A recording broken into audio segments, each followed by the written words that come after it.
Preparation of financial statements is more than just crossing your T's and dotting your I's. The financial statements are supposed to depict the reality of a business, financial status and the performance in a way that can be compared to other entities.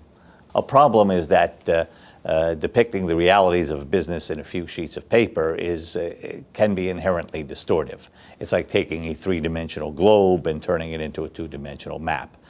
Greenland looks bigger than Brazil. Compounding this problem is the fact that financial statements have to be prepared in accordance with a particular accounting framework, such as United States generally accepted accounting principles, or US GAAP. This is valuable for two reasons. One, it enhances comparability of one business versus another, and also gives users a head start in that they are familiar with a particular method of presentation and particular methods of accounting for various transactions. But it does add to the problem of depicting the multidimensional reality. Business leaders often gloss over this fact.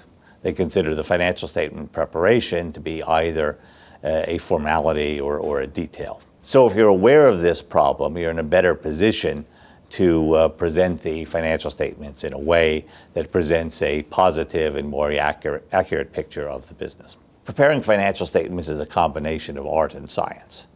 You have to make sure you have the appropriate disclosures, footnotes, supplemental presentations to explain the reality of the business and to overcome any of the distortions that may exist in following the rules. For example, we had a case where the owner of a office building was subject to an 80-year ground lease. And that lease had increases built in every year of 2.5% or 3%.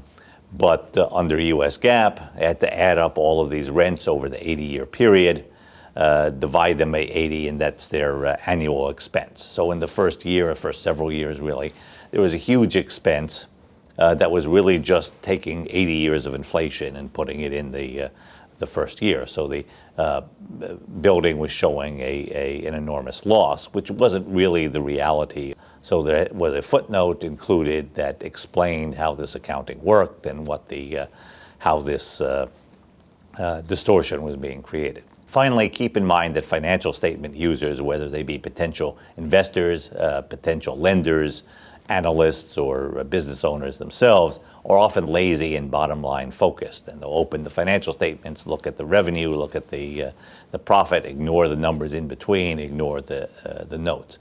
So it's often critical to include some sort of a cover letter or report that points out the important features of the financial statement so that they're not missed. In short, making proper disclosures and explaining distortions is a step that's often overlooked.